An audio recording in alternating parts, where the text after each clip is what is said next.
So welcome into your alchemy call today. These are our live calls. If you're new here, I'm Kat Verlaine, and I love to host these calls inside of my app just based on what is coming up in my DMs, what is coming up in the app, in people's practices, and in the seasonal influences. So we have just passed the spring equinox, and I wanted to talk about the kind of shifts that happen in the body if you are on the northern hemisphere. If you are in the southern hemisphere, of course, you'll be in autumn, and all the autumn calls are also up in this in these alchemy calls. So you can always go back to. Eventually, it will have everything in here, so it doesn't matter where you live, where you are, you can always tap into these practices. And so the liver, if you watched my Instagram live, I went to talk about the 3 aspects of the liver yesterday, and I'm going to kind of expand on that today. And so we talked a lot about winter time, right? And the kidneys, and really having our practice allow us to go deep into our body, right? Water is the element of the kidneys, and so water descends down to the lowest levels. Water really is the great nourisher, right? It's the most feminine element. And so winter is a really feminine season. It's an inward season. And so the whole point of winter is to really have space, have time, like be indoors and be with yourself. And what winter really reveals is what bubbles up to the surface when you're alone with yourself, right? When all of the distractions are peeled away. I mean, the most famous quote in the yogic philosophy is, "Who am I?" Right? And so when we take away all of these layers of the self, what remains? And so that's kind of what winter is. It's really uncovering your deeper patterns. It is uncovering the ancestry, because your ancestry comes through from your bones in your kidneys. And so you get your left kidney, right, from your mother, and your right kidney from your father. And you are weaving the dialogue of what you actually want to bring through with you. And so genes aren't set, right? Your genetics is not set. This is just the baseline that you come in with. And these practices are what we use to kind of alter our own coding. And so springtime is basically going to be the outpouring of everything you did in the winter. Springtime is really the rebirth, right? It's the revival. It's the renewal. I mean, I don't know how many of you feel like just as the light's growing and growing, you just like, there's that feeling, right? That anticipation, that excitement. Let me know in the chat if you're feeling that, like there's something in the body that's like ready to rise up. And this is the energy of springtime, right? It's the sprouts rising up to the light. And so one of the most beautiful things that you get to take advantage of, that I get to take advantage of, that we all get to take advantage of in springtime, is the increased timing that we have. And so you can feel it, right? Around the spring equinox and the autumn equinox, these 2 times, there's an acceleration of time. And so in autumn, it's an acceleration of time closing down. So it feels very constricting, right? That you have to get all the stuff done in a shorter amount of time. And so now we're in the reverse of that. We're in the flip of that, because everything in life works with polarity, right? And so in springtime, you're getting more and more time, right? You're getting maybe 3 more minutes in the day, 5 more minutes. You notice that the sun is rising earlier and it's setting later. And so this is really a gift if you know how to use it. And so this is where you have to cut out the distractions, right? If you get more time, don't spend it watching TV. Don't spend it scrolling on your phone. You have to really decide how you are going to spend it. And so the first question is, how are you going to spend this time? And so this is where in spring, you have to have that vision. And so your liver looks out through your eyes, right? And so whenever I'm looking at someone's eyes and I'm practicing or I'm doing one-to-ones, anything like that, the eyes are just going to reveal the liver to me. And so when our liver gets really congested, or we have an inability to process toxins, we feel really kind of sluggish, right? The eyes will have like either a yellowish or a reddish tinge to them, the eye whites.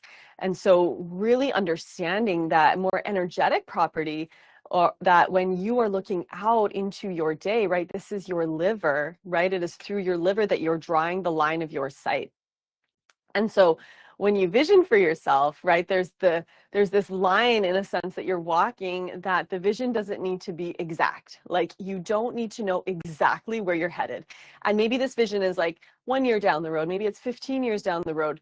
The vision is very energetic, because all you're doing is you're looking for the direction, right? The direction for you to head. Because the truth is you do not know the steps that are going to be given to you to get you to that vision, right? Your way is probably the long way. And so there's a part of you in spring that has to let go of the rigidity And that really linear aspect, because the liver is very angular, right? Our vision is angular. You look in direction, right? And you're going to head in that exact direction. And if you go in a different direction, you're going to head in a different direction. So our vision is angular, right? That's why we can't see what's behind us until we turn our heads. And so when we get an over dominant liver energy, it's very controlling, right? It really wants to control the situation and the outcome.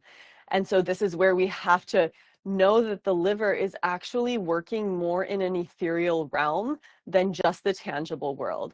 And so our vision is for the physical reality that's materializing in front of us in the daytime. But then our liver, right, the blood rests in our liver at night. And so it's giving us our inner vision at night through our dreams.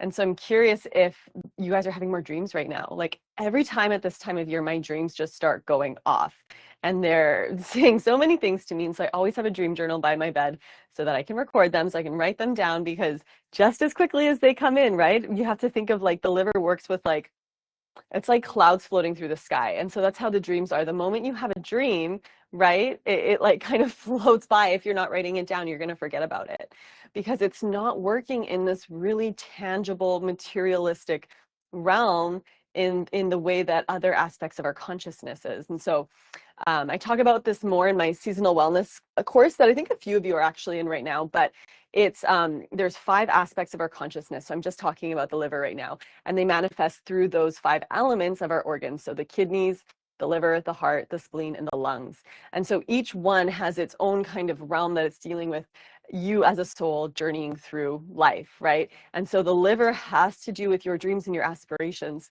The liver has to do with this more broader perspective of really pulling in, right, the goals for you as a soul. And so it's really understanding that it's like you have to almost let go of what you think you know when you're working with the liver. Because when a liver gets contracted, or it feels like weighed down, or it feels overly controlled, or you are overly controlling, this is where the imbalanced emotions of the liver come through. And so if you're ever feeling like angry or frustrated or rage, or like just like impatient, or just like there's something boiling under the surface, this is the energy of the liver, the wood energy that shoots up and out. And so this energy is really beautiful because you can use it to direct yourself if you know where to direct yourself.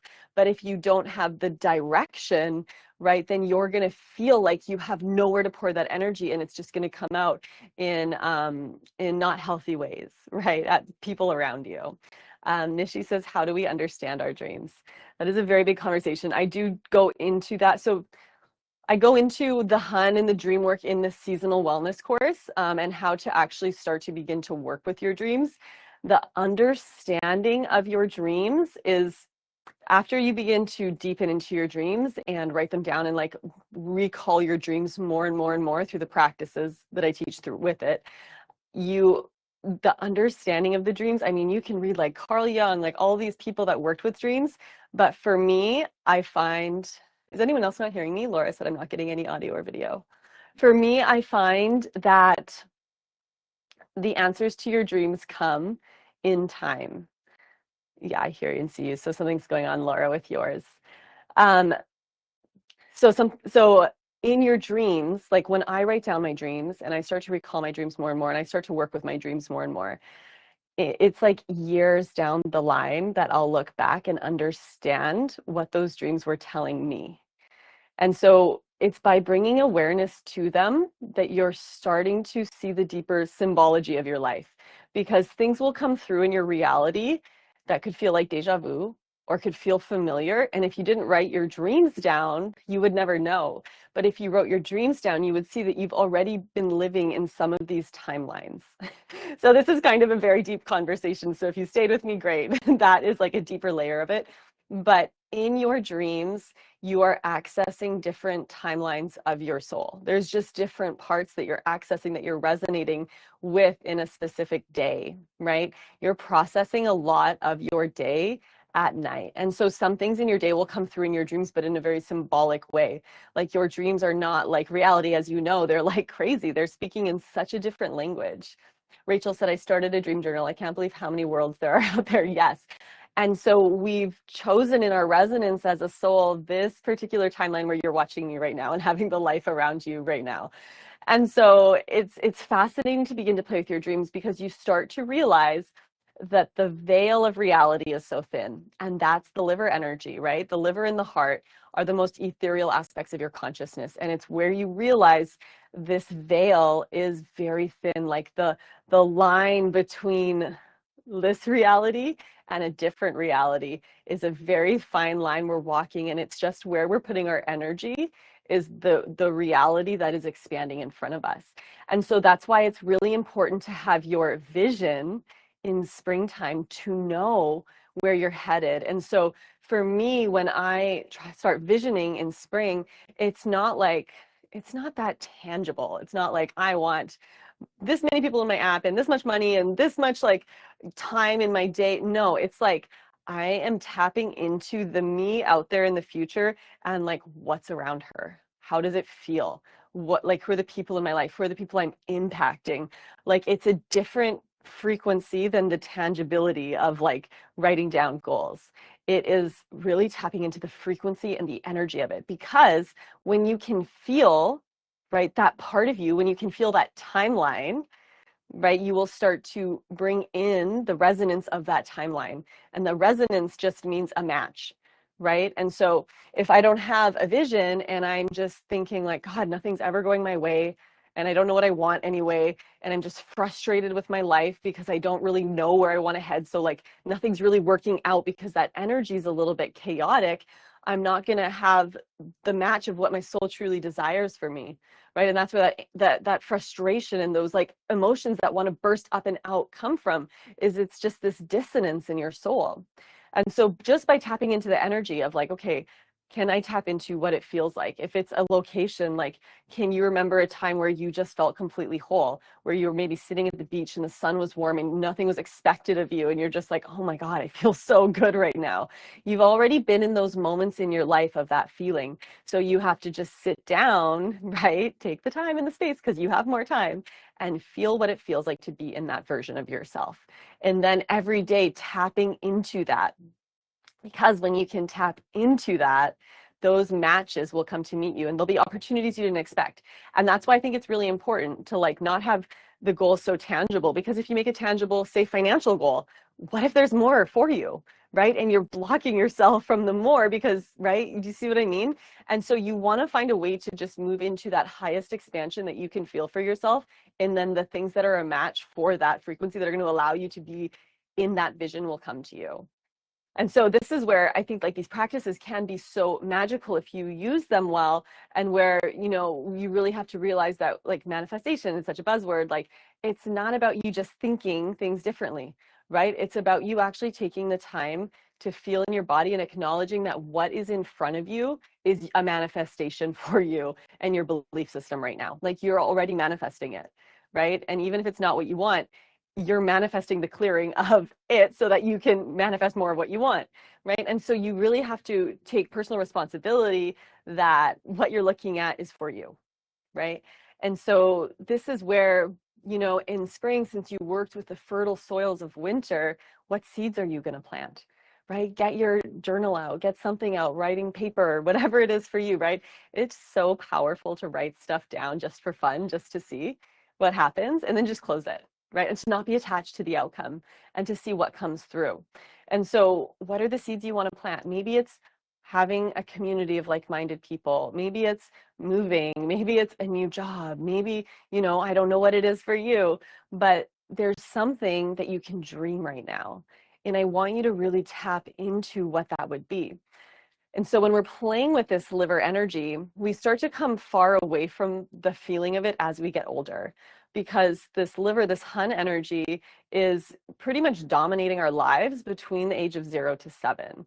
And so when you look at children, when you look at your life as a child, you were in that liver energy when you were very young. And so you can see where the veil was very thin, right? We don't have a lot of memories between 0 and 3 because it was very thin, right? We were living in a completely different dimension. And then as the memories started to come in, those memories are not as solid and substantial as, say, something that happened 2 years ago. You're like, oh, I know exactly what happened in that memory, right? When you're a kid, it's like there's a very fine line between what happened and what was the perception of what happened. And so when you look back to when you were a child, right, playing, imagining, right, dreams, everything's a possibility, right? There's no limitations. There's pure potential, right? A pure opening. That's what spring is. It's the opening to the entire year. Like you are at the beginning in springtime of everything. And so it is one of the most powerful times to not let time get away on you, to not just keep doing what you did last year, right? To not just, tune out and distract yourself. Like if you can hone in right now, all of the energy of the cosmos is like, yes, let's plant your seeds. The sun's going to warm up. What do you want to plant? And then you get to choose what you water. So you could plant a billion seeds, right? But what you water and what you nurture is what is going to grow. And so it's getting really clear on what that is. And so even if it's a yoga practice for 30 minutes a day, right? If you don't have a regular practice, that's what you're going to do. So if you're in the Revolutionized course, or if you're in my yoga studio, even if you're just in my free practices, I'm going to do 30 minutes a day. I'm going to wake up earlier. I'm going to do it before the sunrise, right? Maybe wash your eyeballs out. I just did the eye washing reel. I do like practices for all of my portals, and that's also in the seasonal course. I'll link it to the replay.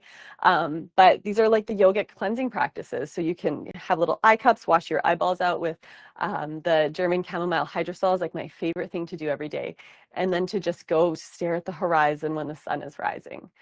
And to just really be with the energy of spring, which is sunrise, which is the spring of the year, right? Which is your imagination, which is you really knowing that you can create anything you want. And so you have to be really specific in particular and have good boundaries around where you pour your time. Because even if you're pouring your time somewhere you don't want to pour your time, it's still going to grow for you in your life. And so this is where you're always making deals all the time. And so you're always on the receiving end of the deal. So you have to be very careful with the deals you make because you're at the receiving end of the deal. And so it's not about you thinking that the world is trustworthy. It's not, right? You have to learn to trust yourself with what you're doing. And you have to really know yourself. And the more you know yourself, the better boundaries you will have because you will know when to say no and you will know when to say hell yes. And so that's kind of like the most important part of the liver and the ethereal aspect of the hun, the dreams and the aspirations. It really works closely with the heart, which is the shen, which is this aspect of your consciousness that's like an antenna to the cosmos. And so it's always tuning you to your divine path. And this is the path that you're meant.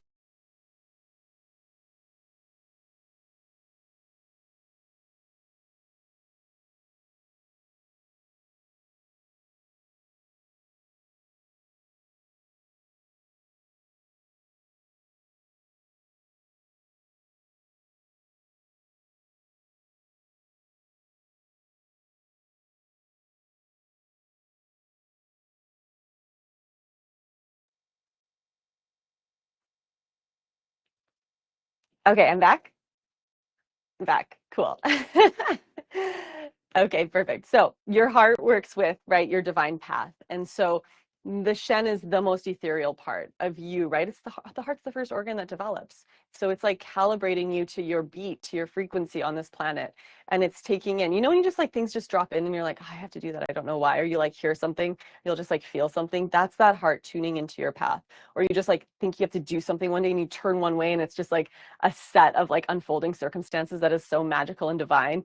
That's what that is. And so the liver works with that to dream and to aspire and to really set the conditions for these other organs that are more tangible on this planet to step out into the world with that part of you, the path, the soul path, all that kind of stuff. So that's the more ethereal aspect. Now, for your physical body, back bends, right? We folded forward all winter, especially if you're in my yoga studio and you're like, when are we going to get more heat in our bodies?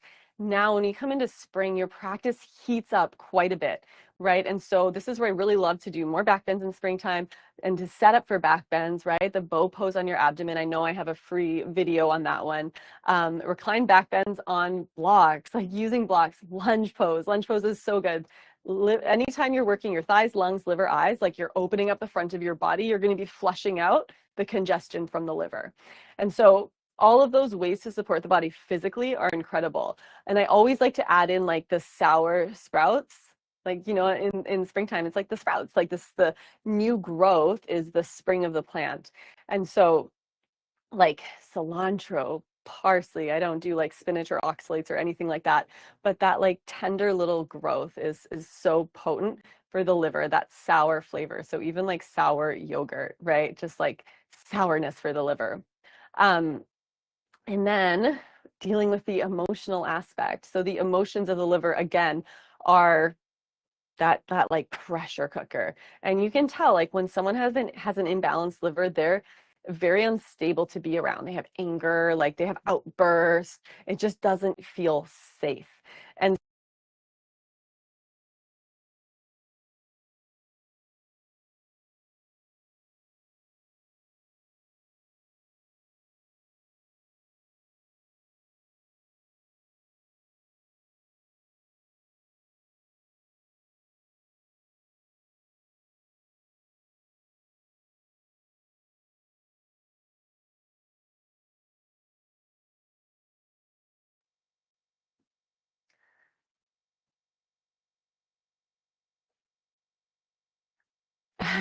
this is crazy. I'm gonna have to start to do these on Zooms. Okay, back again. Okay, so again, to really deal with the emotions is to have vision. Even if that vision is like, I'm really passionate about this, it's directing your focus to that, right? So that when those emotions come up, when you feel like you're stuck or they want to burst out, you have an outlet for that energy. So maybe it's yoga, maybe it's painting. You have to decide what that is for you, what you want to do, what you want to take on, like what you actually love to do. You need an outlet, and like moving your body is the best thing. It's like that is an outlet for the energy to move in your body. So if you're starting to feel antsy and like that energy building up, just ask yourself if you've moved your body. Go for a walk, go for some sprints, do some yoga. Like when you can really channel that energy, it's a powerful energy. When you can channel that energy towards your visions, like you will be unstoppable. So those are some of the things I just I think are important to integrate and implement at this time of year.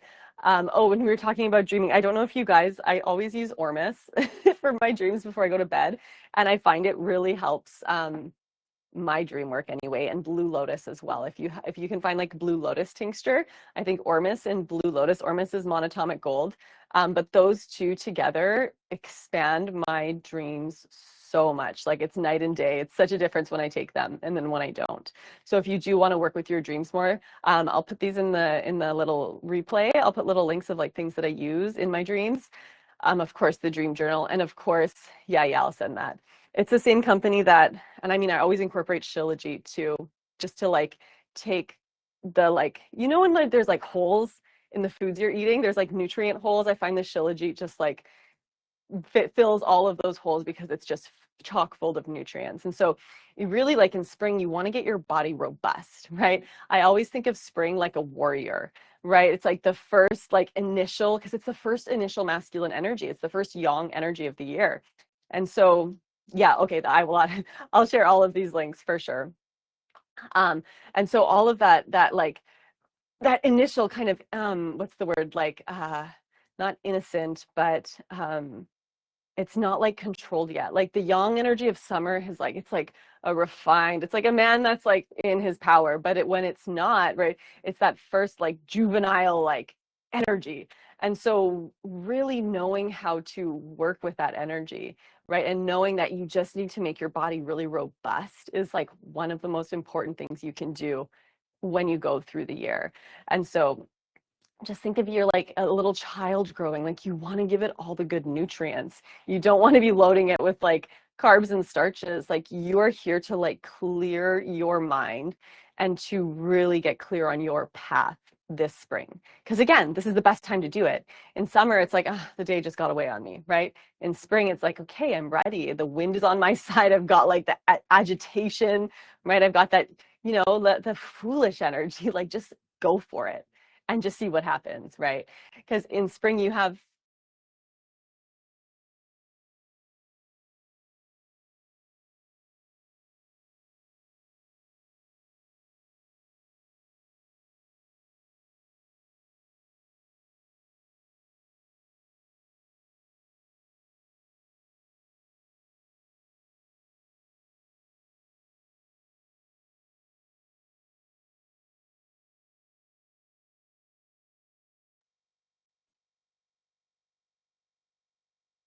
Okay, back. This is annoying.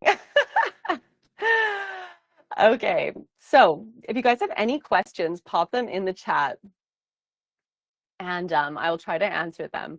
But yeah, if you are into like the dream work, into like really setting up your year in this way, in this sequence, and understanding the portals of the organs, and you know, having seasonal practices like yoga specific practices for each element, then the seasonal wellness course is an incredible tool for that. And otherwise, get into the free practices and start to do the lunges, the back bends on your abdomen. Like I think there's like a dancer's pose in there. If you're in my yoga studio, you're going to be getting a lot more heated, right, postures where we're just going to start to open up the full front of the body. And so, yeah, it's such a beautiful season to really understand where you're headed. I cannot say it enough. Know where you're headed, because the moment you know where you're headed, everything else is just circumstantial. The universe is just going to start to reorganize things to get you to where you want to go. But the first step is to really know what that direction is. It's like when you're about to shoot a bow and an arrow, first you aim, right? So what are you aiming towards? And if you get that aim right, it doesn't have to be perfect because it is going to shift every spring, right? But you want to keep trying to get it to that true north as best as possible, to what feels good for you and your soul in this moment in time.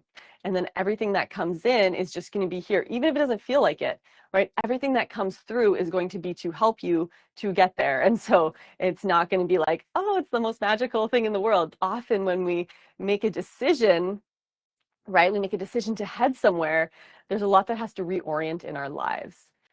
Is white lotus similar to blue lotus? I have a blend that has white lotus and not blue lotus. Is that like an essential oil blend?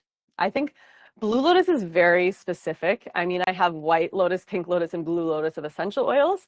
And yeah, the blue lotus is completely different. But I use blue lotus in my dreams as a tincture. So there are people that tincture it, and it actually at there's you can get the petals and make tea with it. Anima Mundi has it. I don't know if you guys are familiar with them, but they have like lots of really beautiful supplements. But they have the blue lotus petals. So I'll make a blue lotus tea at night with like chamomile. And then I don't know. I don't know where I got my blue lotus tincture from, but yeah. So the essential oils are different, but you could try and see how it goes. Yeah, I love all the lotuses. Anyone else have any questions before we sign off? Dreamwork seems like a dream when I struggle with sleep. Falling asleep, not a problem, but early hours, I find myself wide awake. So you know what's really interesting that you can do if you notice yourself, sorry, getting a little dry mouth. If you notice yourself waking up at a very specific time, you can go into the Taoist organ clock and see what organ is awake. So like between 3 and 5 is the lungs, and between 5 and 7 is the large intestine. And so there's specific times that those organs are active. And if it's always at the same time, you're going to want to look to see which organ that is for you, which organ needs balancing. 2 to 6. Yeah. So whatever, can't remember what. So that's, yeah, 2 to 5 is the liver. No, 3 to 5 is the liver, and then 5 to 7 is the large intestine. So, you know, the lungs and the large intestine. So the lungs deal with the grief and the sadness, right? And the large intestine is the ability to let go. And so those two work together. And so, yeah, if we're having like anxiety and thoughts all the time racing, it can just be a matter of like maybe doing some breath work and starting to work with your lungs more and processing, right? Anything that maybe hasn't been processed. And so there's reasons we like hold on, reasons we wake up. One resource I really like too for sleep is the sleep tube. I don't know if you guys are familiar with sleep tube, but if you on YouTube and type sleep tube, there's all these like binaural beats. They're like fall asleep tracks or fall back asleep tracks. There's like different tracks for delta brain waves and theta brain waves, and it's really cool. And so they're like 9-hour tracks. So I'll just put it on and then go to sleep, and it'll typically wake me up when I start to go into my REM and my light sleep if it's on. Because if you can wake up and fall back asleep, you'll also recall your dreams more, because you bring yourself out, and then you can kind of hover in and out and be more kind of aware when you're dreaming. So there's little things you can do to kind of like wake yourself up a little bit. But if you have trouble falling back asleep, you might not want to do that. But yeah, really understanding too your sleep is really important, because you do want to be well rested. If the balance in the liver is showing up, do you look back to the earth and spleen? Yes, the lungs help to clear and balance.